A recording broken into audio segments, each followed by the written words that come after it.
Hey, Jeremiah. Thanks for your time. I wonder if you could talk about now that the regular season is over, what difference it made for your offense and how it opened it up when you got Ramondre back in the Texas Tech game. What did that change for you guys as an offense?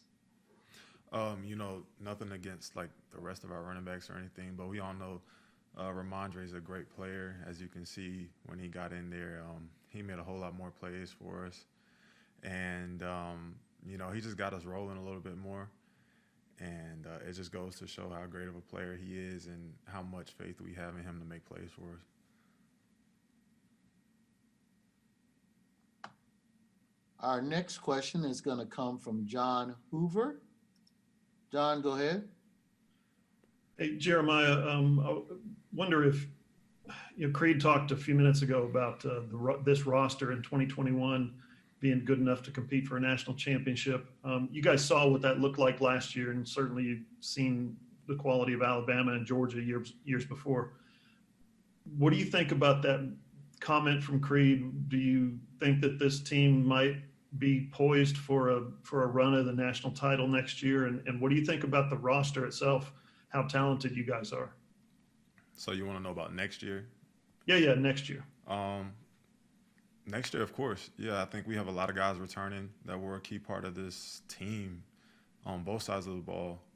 And so when you have that many guys returning, especially a key position, such as a quarterback, and most of our offensive guys, most of our defensive guys, that just puts you in a position in terms of experience to be able to go and compete. And here at the University of Oklahoma, every year we're talking about competing for a national championship. So that just adds an advantage for us in terms of having guys back, being familiar with this offense, having guys back who've played in big games and who are ready for moments like that. So to answer your question, yes, I do think that Creed's comment is valid, and I do believe that we have a chance to go compete for a natty next year. Next question is going to come from Jenny Carlson. Go ahead, Jenny. Hey Jeremiah, how are you? Hey, I'm doing good. Good. Hey, I know it's not maybe central to this matchup, but Lincoln told us that they are giving you guys some days off around Christmas here this week. What was your reaction when you heard that? I think I saw your family on the Jumbotron Saturday, so I'm guessing you might have actually seen some family here recently, but what was the reaction to that? And I'm sure that that comes with some challenges in terms of masking and trying to come back, and everybody tests negative. How do you sort of balance out the positive of that break with, getting back and having the team ready to go?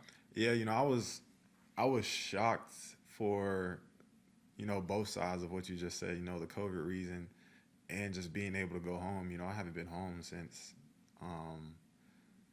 I don't know, since this COVID thing kicked off back in June or whatever. I'm from North Carolina, so I don't get to see my family back home very often. So, but on the other side of it, you got to acknowledge the COVID part.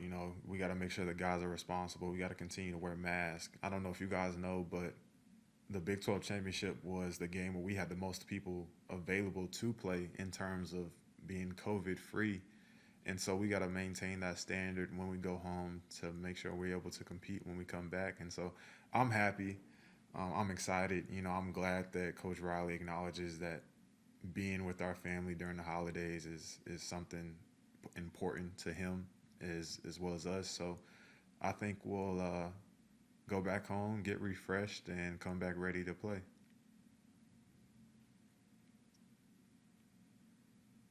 Your next question is going to come from Keegan Rayno. Keegan, go ahead.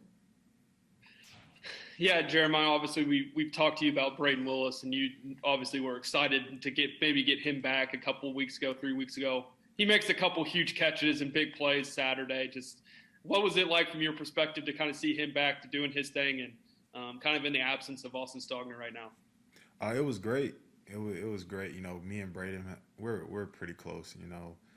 We talk about everything, especially us on the field, and to see him have success, is great because he deserves it. He was prepared going into that moment, and we had a little rotation going, but when you see a guy get hot like that and making plays, you kind of just leave him in the game, And so I was happy for him. I was happy for us as an H-back room because it just shows that every game we're going out there and we're producing and making big plays. And so I'm happy for him. I'm proud of him, and we're expecting the same thing from him next game, hopefully.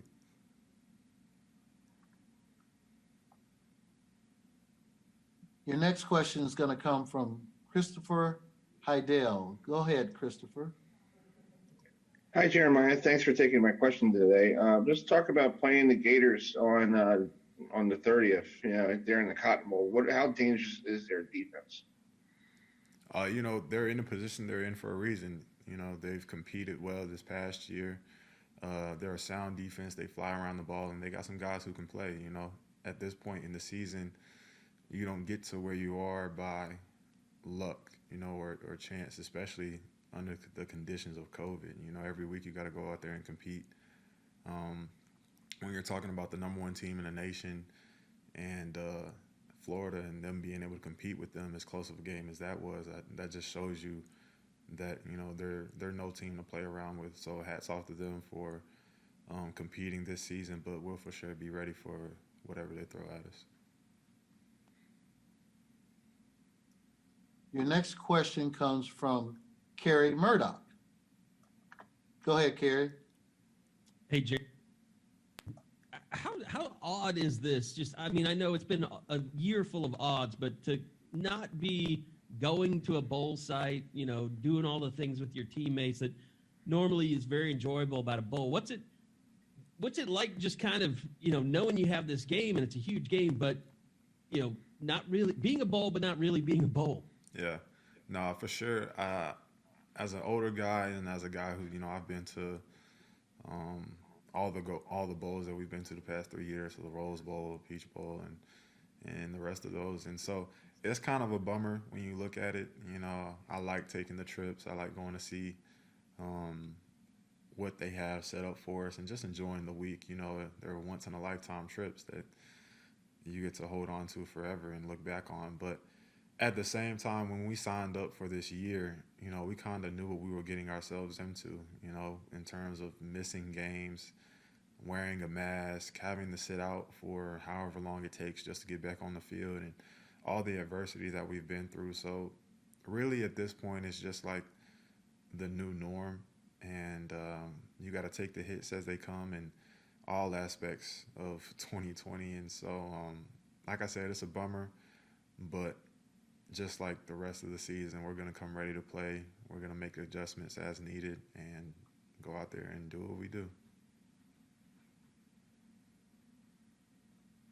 Okay, your next question is going to come from Bob Prisbillo. Bob, go ahead.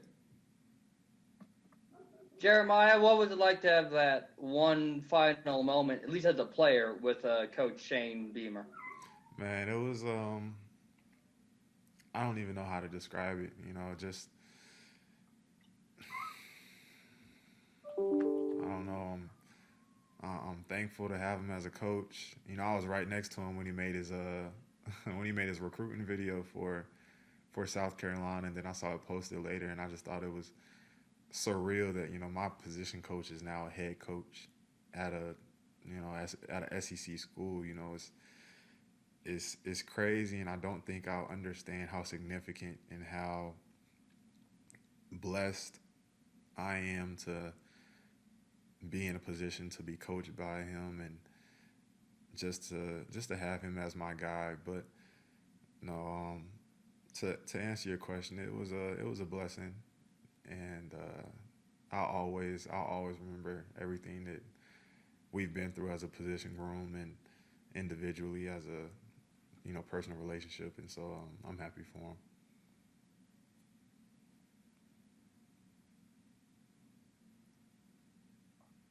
Sorry about that. Next question is going to come from Mason Young. Mason, go ahead. Yeah, Jeremiah, just with all the opt-outs going on around college football this year, just for you guys as an offense, how good is it to have Creed at least for this one last game, if not for longer, just with him being the cornerstone of your offense and what you guys do there? Yeah, you know, we've always especially throughout this year, we've always talked about how great of a player Creed is, and you guys know that. I know that, but to have him for this game is crucial. You know, he's a big part of our offense. He's the center of our offense, both on the field and figuratively. But I'm grateful to have him, and I know he's happy to play. And yeah, we're gonna get this thing rolling for him, and hopefully send him off well.